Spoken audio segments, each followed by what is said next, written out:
won £170 million, or slightly more than that, which someone in the UK has, a single ticket holder. Yeah. What would your advice be? How would you invest it, Alpesh? Top tip, whenever you're giving somebody financial advice, pretend you're giving it to your mother-in-law. That way you'll be more accurate. My top tip for this is I'm going to sort of Indianify this.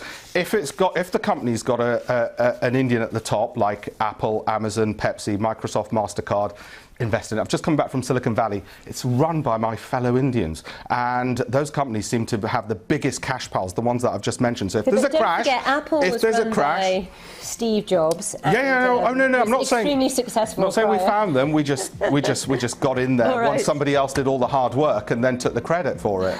We're not stupid.